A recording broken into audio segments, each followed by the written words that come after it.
प्रिय बच्चों, class 7th में एक्सरसाइज हम लोग पढ़ रहे थे 12.3।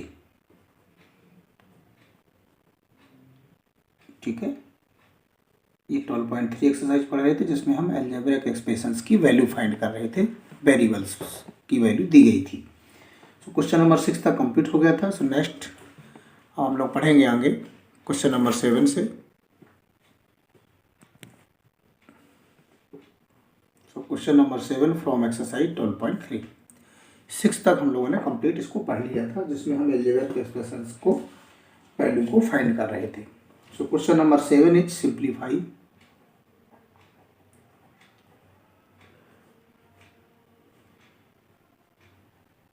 these expressions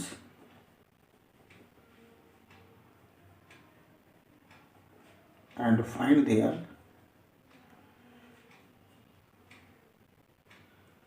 values। यानी कि हमें वही क्वेश्चन है जैसे कि हमने अभी पीछे किया था, सिंप्लीफाई करना है और these expressions and find their value।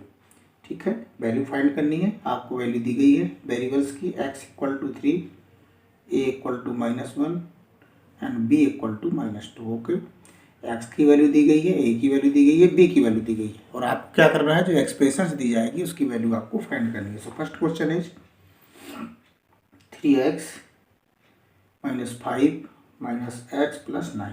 Okay, ये क्वेश्चन है जो क्वेश्चन नंबर 7 है, जिसकी वैल्यू हमें फाइंड करना है। देखिए, ये भी x है, ये भी x है, तो इनको एक साथ लिख लीजिए और नंबर्स को नंबर्स के साथ लिख लीजिए। तो 3x + x हो गया आपका 4x, और 9 से 5 सब्ट्रैक्ट किया तो ये हो गया 4। ये आपका एक्सप्रेशन सिंप्लीफाई हो गया। अब हमें क्या निकालना है, इसकी वैल्यू निकालना है। ठीक है, तो वैल्यू निकाल लेते हैं। 4x + 4 है, 4 की जगह 4 रखिए, कोई साइन नहीं है, मल्टीप्लाई करिए। x की वैल्यू आपको 3 दी गई है तो x की जगह 3 रख दीजिए, +4 हो गया। 4 3 = 12, और 12 + 4 हो गया 16। So this is answer. तो आप समझ गए होंगे, इस तरह के क्वेश्चन हमने पीछे वाले टर्न पर खूब पढ़े हैं, सिंप्लीफाई एंड एक्सप्रेशंस। तो आपको सिंप्लीफाई करना है, एक्सप्रेशंस को सिंप्लीफाई करना आपको आता है, आपने सीख चुके हैं। और फिर उसमें जो वेरिएबल्स दिया जाएगा, उस वेरिएबल्स की वैल्यू को पुट करके हमें उसकी एक्सप्रेशंस की वैल्यू को फाइंड करना है। So next second is 2 - 8x + 4x + 4। 2 और 4 एक साथ कर देंगे तो 2 + 4 हो गया, -8x + 4x। x को x के साथ कर दिया, नंबर को नंबर के साथ कर दिया, तो ये 6 हो गया। -8x + 4x, अपोजिट साइन है, सब्ट्रैक्ट हो गया, तो ये आया -4x। ये आपका सिंप्लीफाई हो गया। अब वैल्यू फाइंड करिए। वैल्यू फाइंड करनी है 6 - 4x। 6 की जगह 6 है, 4 की जगह 4 है, मल्टीप्लाई करिए। x की वैल्यू कितनी दी गई है, 3। 6 - 12, ये प्लस का है, ये माइनस का है, अपोजिट साइन सब्ट्रैक्ट हो जाएंगे, और बड़े वाले नंबर्स का जो साइन है वो आपका आंसर हो जाएगा, -6। तो आपने देखा कि किस तरह से हम एक्सप्रेशंस में जो वेरिएबल्स दिए गए हैं बेटा, उस वेरिएबल्स की पहले आपको जो सॉल्व करना है एक्सप्रेशंस को, सो सिंप्लीफाई कर लेना है, और सिंप्लीफाई करने के बाद जो वेरिएबल्स आपका दिया जाएगा उसकी जगह उसकी वैल्यू पुट करके हमें एक्सप्रेशंस की वैल्यू को फाइंड कर लेना है। So next question 3 is question number 7 हम लोग पढ़ रहे हैं, जिसका तीसरा क्वेश्चन लगाने जा रहे हैं। 3a + 5 - 8a + 1। 3a और 8a एक साथ लिख लिया हमने, और 5 और 1 को एक साथ लिख लिया। ये प्लस का साइन है, प्लस का है, ये माइनस का है, अपोजिट साइन सब्ट्रैक्ट होंगे, तो ये बचा 5a, और बड़ा नंबर माइनस का है तो माइनस का 5a बचा, प्लस हो गया 6। ये हमारा सिंप्लीफाई हो गया। जब हम वैल्यू निकालेंगे तो -5a + 6 है, तो -5 की जगह 5 हो गया, कोई बीच में साइन नहीं है दोनों के बीच में, तो मल्टीप्लाई हो गया। और a की वैल्यू आप देख सकते हैं, आपको दी गई थी -1। तो देखिए a की वैल्यू कितनी है, -1, और b की वैल्यू 2 है। तो यहाँ पर हमें a की वैल्यू रखना है जो कि -1 है। तो a की जगह पर आप रख देंगे -1 + 6, 5 × 1 = 5, माइनस से माइनस का मल्टीप्लाई हुआ तो प्लस, और आंसर हो गया 11। So this is answer. तो बहुत ही सिंपल है, एक्सप्रेशंस को सिंप्लीफाई करके और फिर उसमें वेरिएबल्स की वैल्यू को रखना, और फिर एक्सप्रेशंस की वैल्यू को फाइंड कर लेना। So next question 4 is 10 - 3b - 4 - 5b। 10 - 4 -3b -5b। b को हमने b के साथ लिखा, नंबर्स को नंबर्स के साथ लिखा, 10 में से 4 को सब्ट्रैक्ट किया 6 आया, और -3b और -5b सेम साइन है, इक्वल साइन है। ठीक है, इसमें भी माइनस है, इसमें भी माइनस है। जब साइन इक्वल होते हैं यानी कि दोनों माइनस हो या दोनों प्लस हो तो नंबर ऐड हो जाते हैं। तो 5b और 3b को ऐड किया तो 8b हो गया। चूँकि दोनों नंबर माइनस के ऐड हुए हैं तो माइनस का साइन हो गया। तो ये हमारा सिंप्लीफाई हो गया 6 - 8b। 8 की जगह 8, b की वैल्यू आपने देखी थी 2 दी गई थी, 2 रख दीजिए। और 16 में 6 को सब्ट्रैक्ट किया 10 आया, क्योंकि अपोजिट साइन है तो सब्ट्रैक्ट होंगे और ग्रेटर नंबर का साइन आएगा। सो -10 इज आंसर।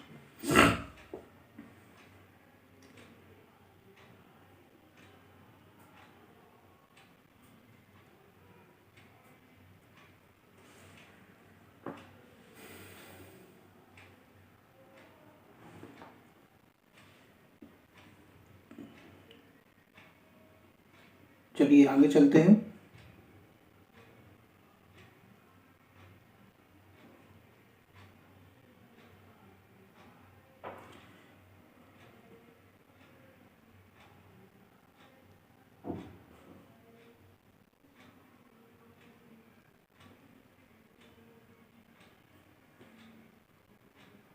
एक मिनट, कुछ गलती हो रही है क्वेश्चन में, मैंने शायद गलत लिख दिया। b की वैल्यू यहाँ पर 2 लिखी हुई है, जबकि b की वैल्यू 2 नहीं है, -2 है। ओके, ये एक सवाल में गलती हो रही थी हमारी। अभी तक b वाला खैर कोई क्वेश्चन नहीं आया था, यही क्वेश्चन था, इसलिए इसका मुझे डाउट हो रहा था। क्वेश्चन में b की जगह -2 है, तो हम b की जगह -2 रखेंगे। फिर से वैल्यू इसको देख लेते हैं। b की जगह पर ये आपका सिंप्लीफाई था, 6 की जगह 6, 8 की जगह 8, और b की जगह हमें 2 नहीं है, -2 है। तो ठीक है, 6 और 8 2 जा 16, तो माइनस माइनस हो गया प्लस। देखिए थोड़ा सा साइन चेंज होने से कितना डिफरेंस आ जाता है। तो अचानक ध्यान चला गया कि हमने जो b की वैल्यू 2 रखी थी वो 2 नहीं है, क्वेश्चन में -2 है। तो हमने b की जगह -2 रखा, तो माइनस माइनस प्लस, 8 2 जा 16 और 16 + 6 22। So this is answer. Okay, इसमें कोई दिक्कत की बात नहीं है, क्योंकि अभी एक ही क्वेश्चन हमने शुरू किया था b की वैल्यू का और कहीं पर हमारा b नहीं आया था। 5 नंबर इसका देखिए, 2a - 2b -4 -5 + a। ठीक है, ये 2a है, ये और ये है, तो ये a और a एक साथ लिख लीजिए। माइनस के 2b अकेले हैं और ये नंबर दोनों -4 और -5 को ऐड कर दीजिए, तो ये हो गए -9। ठीक, 2a को a के साथ लिख दिया, b आपका अकेला था और ये दोनों नंबर चूँकि इक्वल साइन थे तो दोनों ऐड हो गए, -9 हो गए। 2a में एक a को ऐड किया तो ये हो गया 3a -2b और -9। ये हमारा सिंप्लीफाई हो गया। ओके, ठीक है, 2a 3a -2b -9। अब हम इसकी वैल्यू फाइंड करते हैं। a की वैल्यू कितनी है, -1, b की वैल्यू कितनी है, -2 और -9 की जगह -9। इसका मल्टीप्लाई किया तो -3 आया, 2 2 जब 4 हो गया प्लस का, क्योंकि माइनस माइनस प्लस और -9। माइनस के दोनों नंबर एक साथ लिख लीजिए और प्लस का नंबर अलग कर दीजिए। दोनों नंबर को प्लस किया तो -3 और -9 हो गया, -12 +4 लिखा हुआ है। अब ये देखिए, एक माइनस का साइन है, एक प्लस का साइन है। जब अपोजिट साइन होते हैं तो नंबर सब्ट्रैक्ट होते हैं, तो 12 से 4 सब्ट्रैक्ट किया 8 आया, और जिस नंबर से सब्ट्रैक्ट करते हैं यानी ग्रेटर नंबर वाले का साइन आता है। So answer is -8। इस तरह से आपने देखा कि हमने ये क्वेश्चन नंबर 7 पूरा कंप्लीट कर लिया, जो कि था सिंप्लीफाई एंड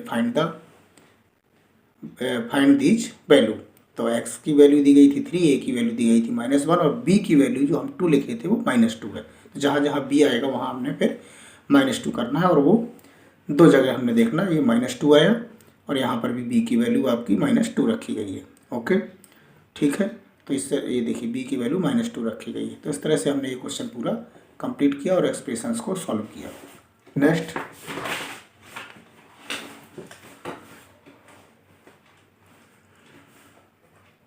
क्वेश्चन नंबर 8। ठीक है, 8 क्वेश्चन पे चलते हैं, और 8 क्वेश्चन में फर्स्ट दिया है if z = 10, so find the value. किसकी वैल्यू निकालनी है, z की पावर 3 -3 ब्रैकेट में z माइनस 10। ये क्वेश्चन है 8 का फर्स्ट।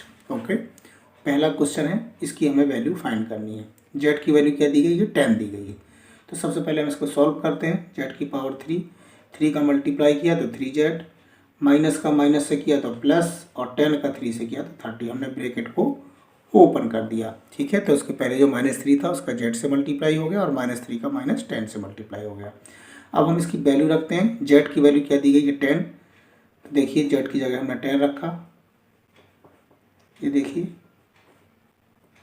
10 की पावर 3, आप जानते हैं कि 10 इंटू 10 इंटू 10 3 टाइम्स मल्टीप्लाई होगा तो ये हो जाएगा 1000। ये हो गया 1000 आपका। 10 का 3 से मल्टीप्लाई किया 30 हो गया।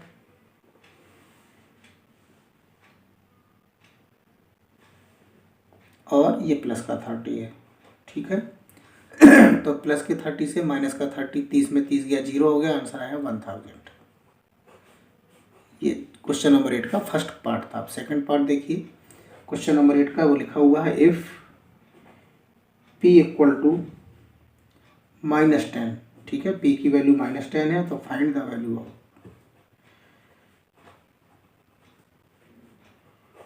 और वैल्यू निकालना है p² - 2p - 100, और p की वैल्यू कितनी दी गई है? -10। बहुत सिंपल सवाल है, बहुत ही सिंपल है, कुछ नहीं करना है। ये एक्सप्रेशन से p की वैल्यू दी गई है तो रख दीजिए -10। p की वैल्यू जहाँ जहाँ p आएगा वहाँ पर हमें क्या रखना है? -10 रखना है। -10 का स्क्वायर यानी -10 इंटू -10 तो 100 हो जाएगा। माइनस माइनस प्लस हो गया, 10 का 2 से मल्टीप्लाई किया 20 हो गया, फिर -100 हो गया। ठीक है, 100 ये है और ये भी 100 है, तो 100 प्लस का है, ये माइनस का 100 है। एक साथ लिख लीजिए 100 - 100 + 20। 100 से 100 0 हो गया, बचा के आपके पास केवल 20। So this is answer. ये क्वेश्चन नंबर 8 का सेकंड पार्ट हो गया। नेक्स्ट क्वेश्चन पे चलते हैं। क्वेश्चन नंबर 9 पर बहुत ही सिंपल क्वेश्चन है बेटा। अब तो आपको निश्चित रूप से इसकी प्रैक्टिस भी हो गई होगी। Next question, what should be the value of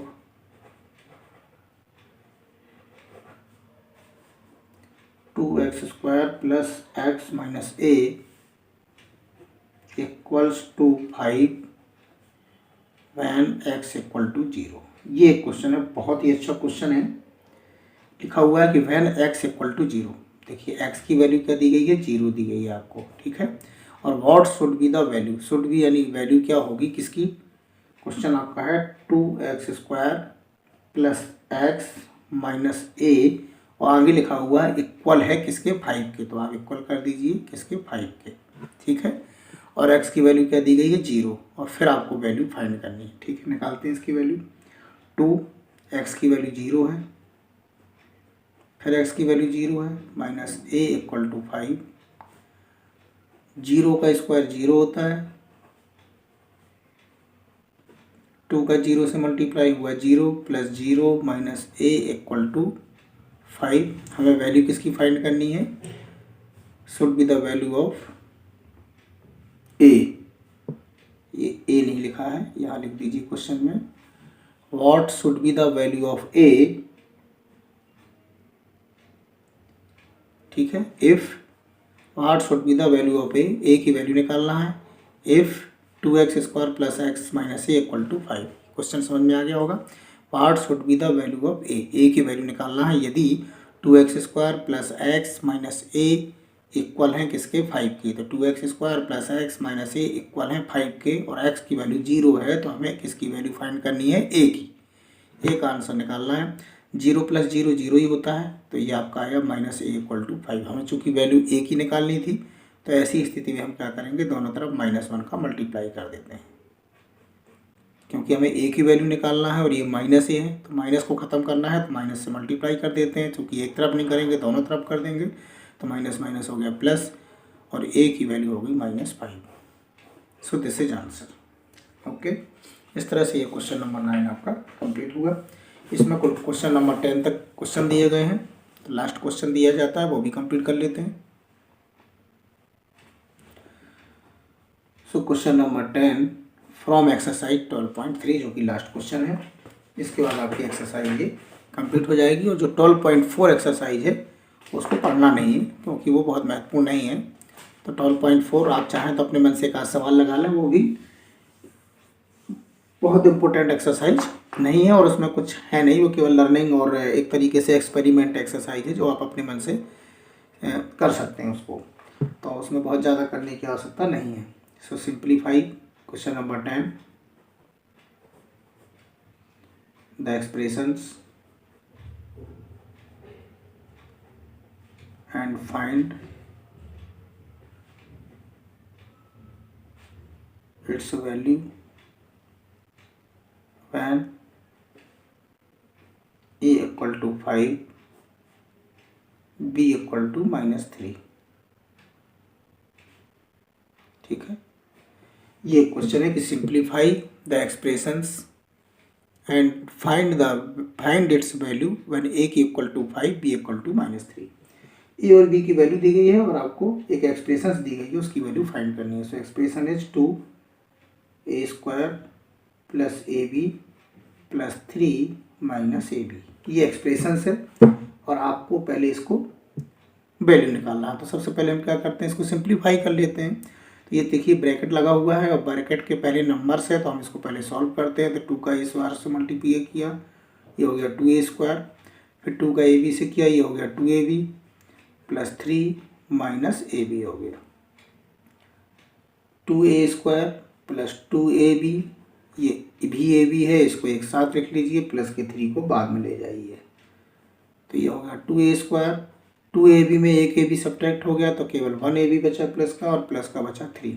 तो ये हमारा एक्सप्रेशंस हमने सिंप्लीफाई कर लिया। ओके, अब सिंप्लीफाई करने के बाद आगे चलेंगे तो इसमें लिखा हुआ है व्हेन a इक्वल टू 5 और b equal to -3 so find its value. So value find कर लेते हैं। तो हमारा क्वेश्चन क्या था, एक्सप्रेशन था 2a² प्लस ab प्लस 3। 2 की जगह 2 रख लेते हैं, a की वैल्यू 5 दी गई है, 5 रख दीजिए, फिर a की वैल्यू 5 रख दीजिए, b की वैल्यू -3 दी गई है, प्लस की जगह प्लस, 3 की जगह 3। तो बहुत ही आसान है, बहुत ही सिंपल है, केवल आपको यही ध्यान रखना है कि हमें उसकी वैल्यू उसी की जगह पर पुट करनी है। तो आपने देखा क्वेश्चन था आपका simplify the expressions and find its value when a equal to 5 b equal to -3। तो सबसे पहले हमने क्या किया, ये जो एक्सप्रेशंस दी गई थी हमने इसको सिंप्लीफाई किया। 2 से a² को मल्टीप्लाई किया, 2 से ab को मल्टीप्लाई किया, फिर 2ab के साथ एक ab, जो दोनों ab थे लाइक टर्म वो एक साथ लिख लिए। ठीक है, प्लस का 3 था आपका, 2ab से एक ab को सब्ट्रैक्ट कर दिया हमने, तो 2ab से 1ab जब सब्ट्रैक्ट हो गया तो 1ab बचा प्लस का, तो 2a² प्लस 1ab प्लस 3, ये हमारा एक्सप्रेशंस हो गया। व्हेन a इक्वल टू 5 और b इक्वल टू -3 है तो हम इसकी वैल्यू फाइंड करने जा रहे हैं। तो आपने देखा a की जगह 5 रखा, स्क्वायर था स्क्वायर रखा, फिर a की जगह 5 रखा, b की जगह -3 रखा, बीच में कोई साइन नहीं है तो मल्टीप्लाई रखा। आगे चलते हैं। 5 का स्क्वायर आप जानते हैं 5 × 5 25 होता है। 5 का 3 से मल्टीप्लाई 15 होता है, लेकिन प्लस का माइनस से मल्टीप्लाई माइनस होता है, तो माइनस का 15 हो गया और ये प्लस का 3 हो गया। ठीक है, आगे चलते हैं। 25 का जब 2 से मल्टीप्लाई करेंगे तो बेटा 50 हो गया, -15 है तो 15 रखा, 3 की जगह 3 रखा। फिर देखिए अब 50 में से 15 को जब माइनस किया तो ये 35 बचा। आप जानते हैं प्लस का नंबर है, माइनस का है, तो 50 से 15 को सब्ट्रैक्ट कर रहे हैं तो आंसर आएगा 35, और 35 यहाँ पर प्लस का 3 है तो प्लस का 3 रख दिया, और जब हमने दोनों को प्लस किया तो ये आ गया 38। So this is answer. इस तरह से आपका जो 12.3 एक्सरसाइज है वो पूरी कंप्लीट हो गई। अगली जो एक्सरसाइज है रूल्स फॉर नंबर पैटर्न्स पर आधारित है, जो कि मैंने मैजिस्टिक के आधार पर पढ़ाई थी। ठीक है, तो उसको हम नहीं कराएंगे, वो आप अपने मन से चाहो तो कर लो, बहुत इम्पोर्टेंट नहीं है। तो इसका मतलब ये मान के चलेंगे कि ये 12 चैप्टर आपका आज कंप्लीट हुआ। अब हम आगे जो भी आपका सिलेबस होगा उसको पढ़ाने का प्रयास करेंगे। 12.4 एक्सरसाइज आपको नहीं पढ़नी है, आप अपने मन से उसको प्रैक्टिस के तौर पे करना चाहें तो ज़रूर कर लें। हाँ, लेकिन इसके जितने भी एग्जाम्पल्स दिए गए हैं 12.3 तक वो आप ज़रूर कंप्लीट करते रहें। ठीक है, तो इस प्रकार से बेटा आपका जो एक्सरसाइज था आपका 12.3 वो कंप्लीट हो गया। 12.4 एक्सरसाइज आपको नहीं पढ़नी है, बहुत इम्पोर्टेंट नहीं है, वो केवल स्टेप आपकी पैटर्न्स और रूल वाली है, जैसे कि मैंने मैथ स्टेप पढ़ाया था, तो वो केवल आपको घर पर प्रैक्टिस करने के लिए है, तो आप उसको अपने घर पर ही प्रैक्टिस करें। ओके बेटा, फिर नेक्स्ट जो भी टर्म पर आपका सिलेबस होगा वो आपको पढ़ाया जाएगा। ओके।